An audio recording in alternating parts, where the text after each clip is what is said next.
Hi, everybody. We have Ben Mummy here today. Ben is with PHE Canada, and Ben is graciously offered to present his PHE Canada resources, including Passport for Life and other resources that may be of interest to students, teachers, and parents. It's all yours, Ben. Thanks a lot, Mark. It's really great to be here today, guys. I hope everyone is doing well and staying healthy. And thank you for all of your support that you've been doing so far for all of our students across the country. But yeah, kind of like Mark said, I'm going to hop in. I'm just going to start sharing my screen here so then we could go through kind of Physical and Health Education Canada's Passport for Life program and kind of some of the aspects of that program that you guys could be using right now for assessment purposes. So I'm just going to turn on my screen here. Give me one sec.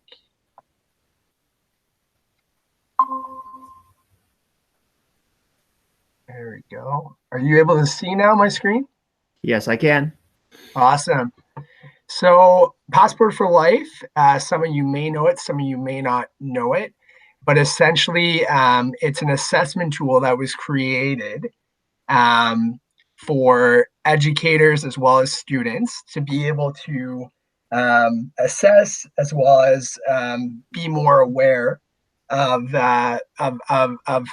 PL, so physical literacy for all of our students, and kind of to be able to track kind of like their journey on that.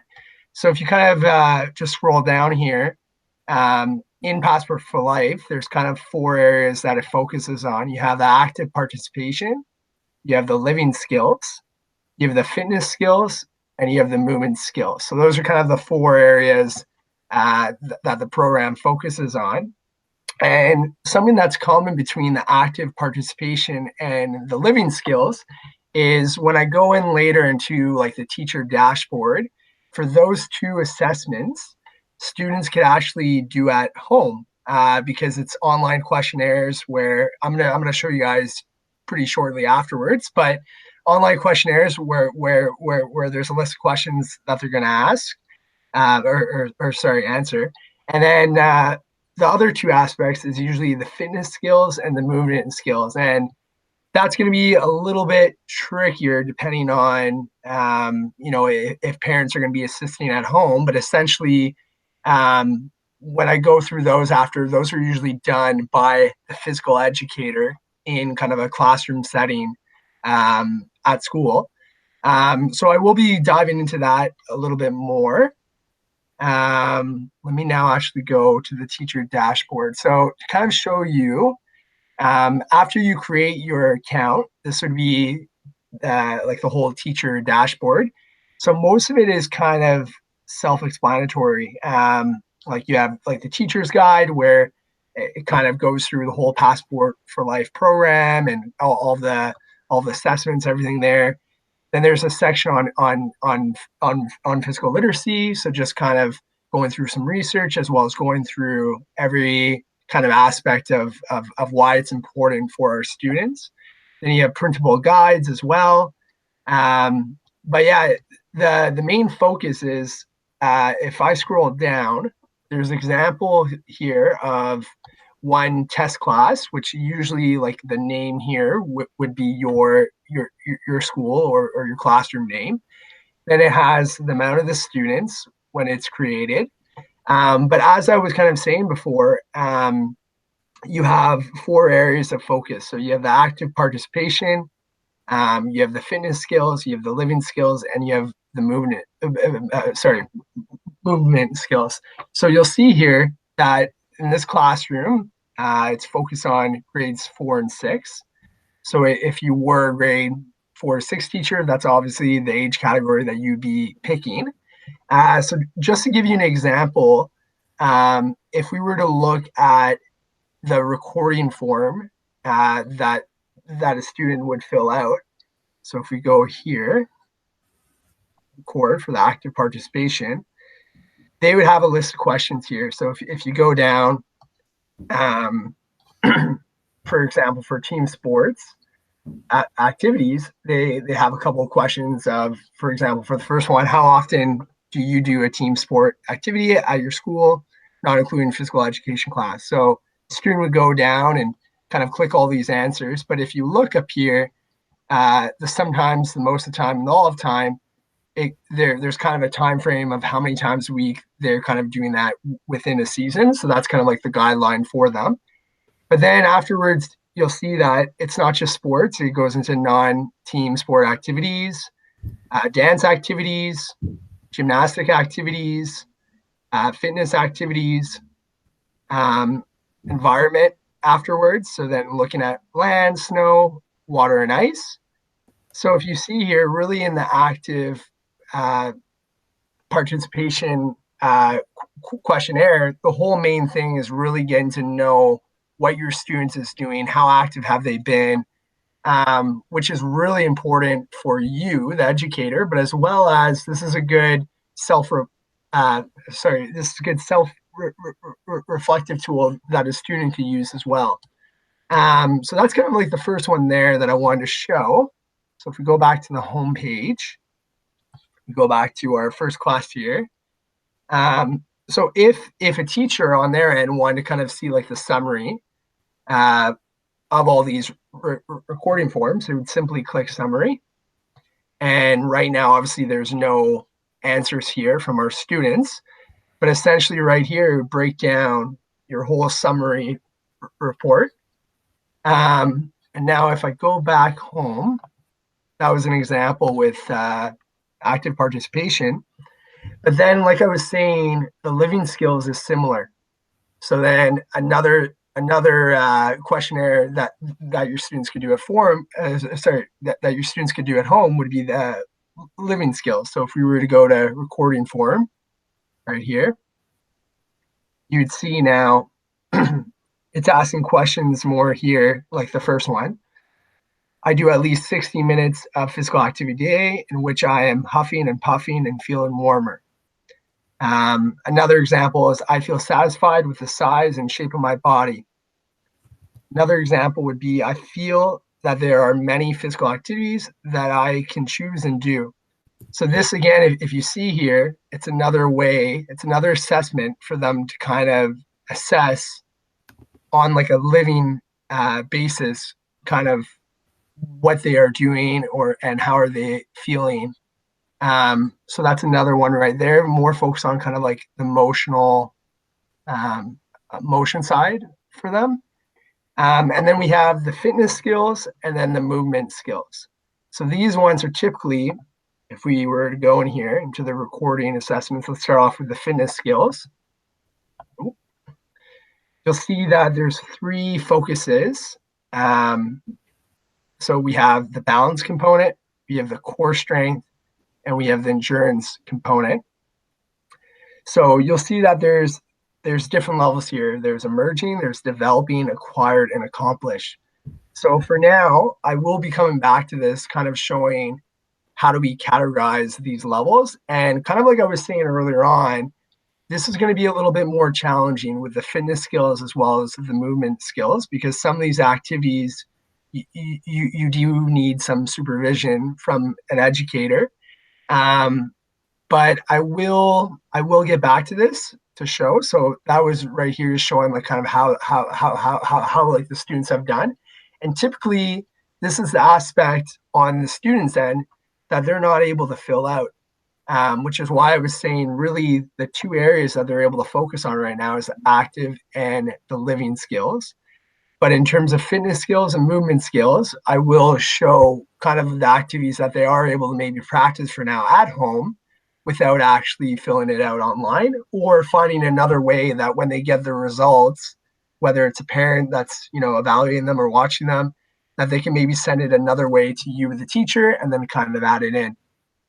So before I go kind of on the teacher's end there, I'm going to go now into the movement skills to kind of show the activities that there are. So let's go to record. You'll see on this area here for the movement, it focuses on locomotion, object control, and object manipulation. So that's the other one there. Now let me just go back. Now, on the teacher's end, I just went a little too far down. So if we go back up and we go to the summary here, you'll see that this is what it will look like on the teacher's end, kind of see all like the data. They're able to also click on, if we click on Trisha here, we could see, you know, how did Trisha perform? As you see here, there hasn't been anything completed. So when the teacher actually uploads the 3 different assessments, you'll be able to see it here. So let me just go back. Now, another aspect that's important to know is you also have, because Passport for Life is designed that students are looking to work on physical literacy. As we know, physical literacy is kind of a lifelong journey. So typically with our program, at the beginning of the year, usually teachers will do an initial assessment. And then whether it's in the term again, or for most cases in a school year, teachers will do another assessment, sometimes at the end of the year or midway through the year. So this is a way for them to kind of compare and see, you know, have they kind of improved in all 4 of these areas from their initial assessment to their second assessment. So that all being said, there's usually what's really cool about Passport for Life is you're able, whether you want to add this to your report card or not, you're able to actually print out for your student or for your report card a Passport for Life kind of file here. So let me just show, let me just go right here. A sec. Actually, I gotta go back. Yeah, so here it is. So download the initial passports. So if we go here, what's really nice about this is after you've done both assessments, you could also get kind of a passport. And again, kind of like I was saying, you know, this is a whole guide to kind of support them on their whole physical literacy journey. But you'll see here, it would tap into a couple different things here, right? So the activities, so the team, individual, dance kind of tracks that down there based off their answers, their environment, the space. So that's the active side here.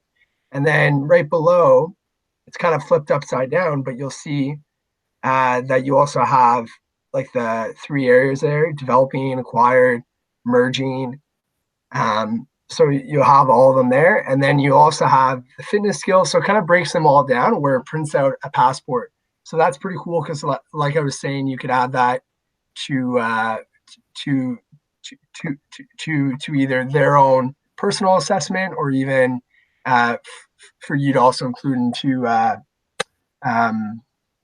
report card. So if I go back now, here we go. Just go right back. Mark, do you have any questions right now on Passport for Life? Just a couple. So first of all, can you mentioned about bringing the classes in? We'll probably have questions from teachers. Can classes be imported or do they have to be put in manually? Great question. So with Passport for Life, we are working on kind of finding more ways, kind of make like the usability a little bit more easier for teachers.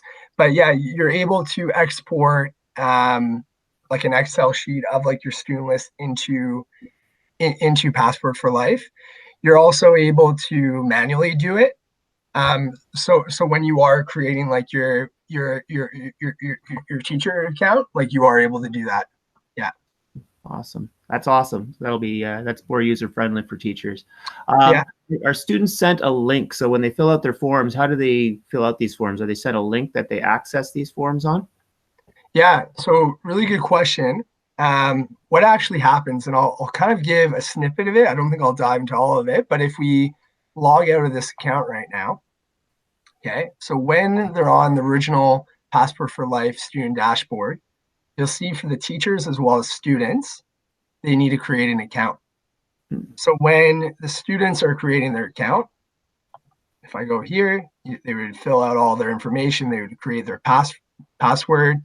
But then from there, what they can do is they would then follow, like their teacher would send out their classroom, and the student would be able to then follow or click to join like the teacher's classroom. So once like the teacher has like the classroom set up, students are able to make their own profile and then join the classroom. The one thing that's important on the teacher's end is that they have to log into their account and make sure that they approve all their students. So that is one thing on like the admin side that does take a little bit of time, but once everyone's set up, then everyone's happy and good. So the teacher would send a link for them to set up their account. So to the registration page. Okay. That's it. So the home page would be your best bet. Right. For setting that up, whether you're a teacher or a student. And then, yeah. And then as far as filling out the forms, when the students fill out the forms, sometimes when they're going through a physical education program, their answers change. Are they allowed to fill out the forms multiple times based on what they think how they're moving along in physical education? Yeah, that's a very good question, Mark. So there's a couple of ways that they could fix that. One way is like the teacher could go in manually.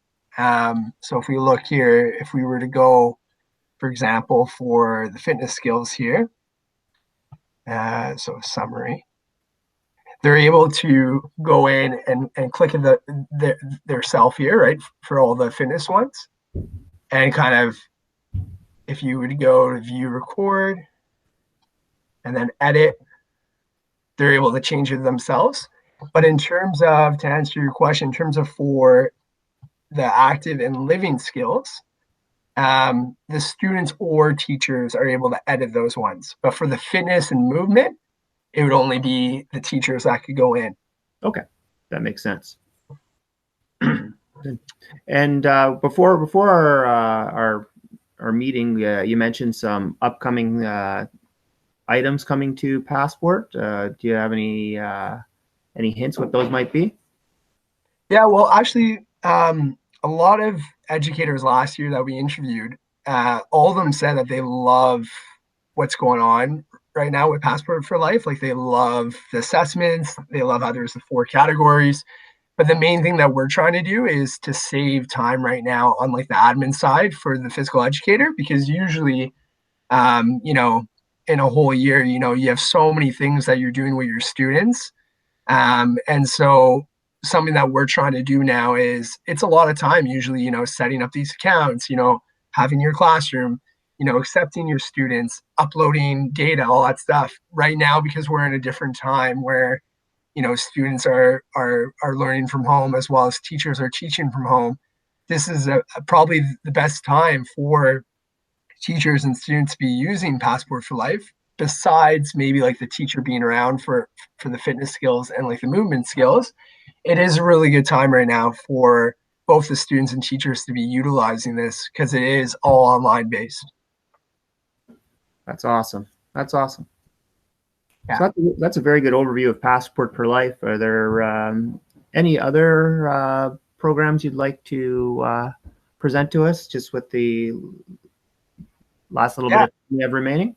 Yeah, absolutely. I think the biggest thing right now is, because everyone right now, all teachers and students and parents, it's been a hard time with the whole pandemic that's been going on.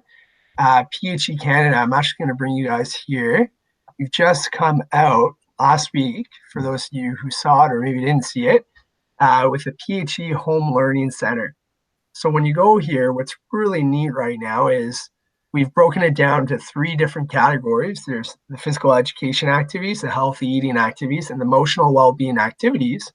And so we've created some resources right now to support teachers as well as students right now, with kind of learning from home. So just to give you an idea, if you clicked on the physical education one here, the activities, and you go down, you'll see that for K-3, we already have 5 activities up.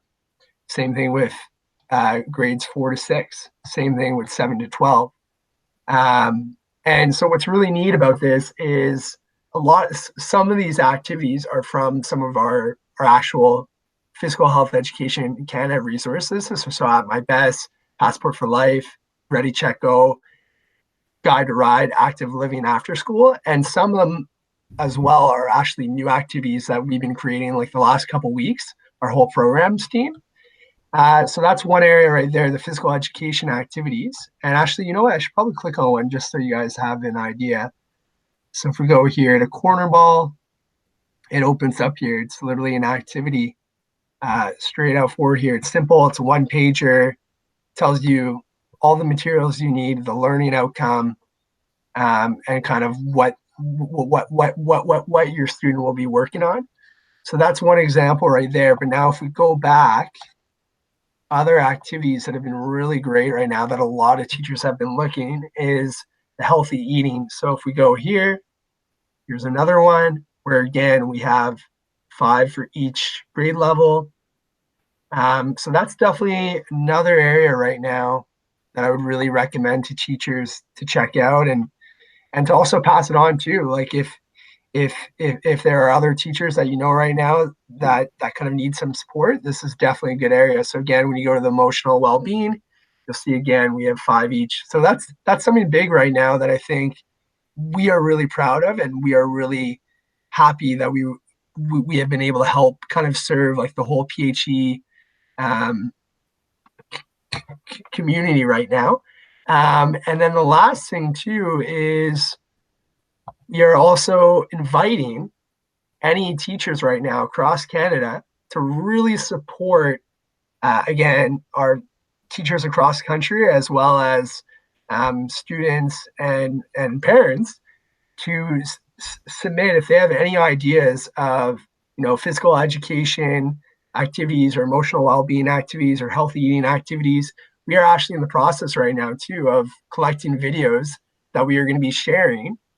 So right now, if anyone has activities, feel free if you want to, share them. And probably in like the next couple of weeks, that's going to be another exciting thing that's going to be coming out to really kind of support everyone.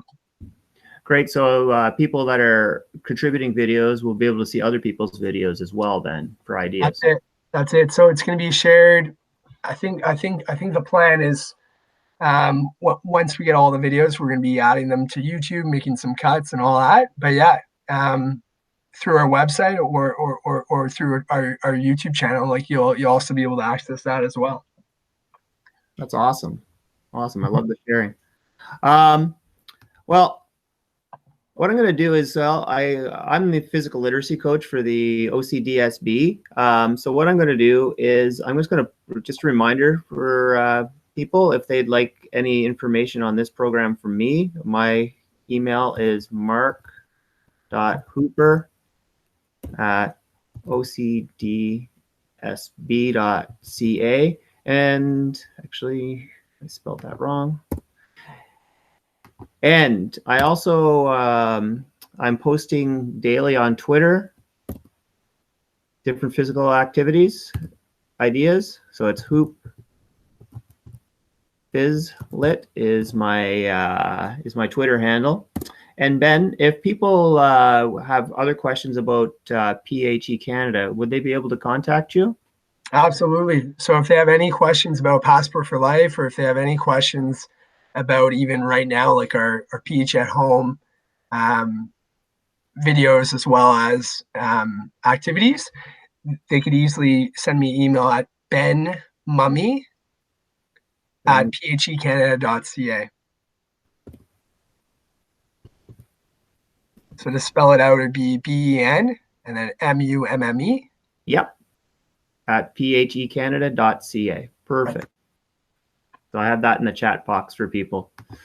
So Ben, I want to thank you very much for presenting the PHE Canada programs today, especially the Passport for Life. We're always looking for great assessment opportunities, but I recommend all the PHE Canada programs. They're programs I've promoted for the whole time I've actually been in this role.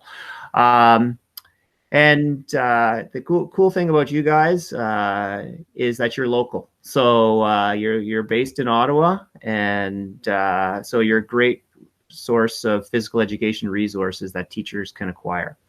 So I want to thank you very much today for presenting to us, and I hope you and everybody seeing this video stays healthy and safe.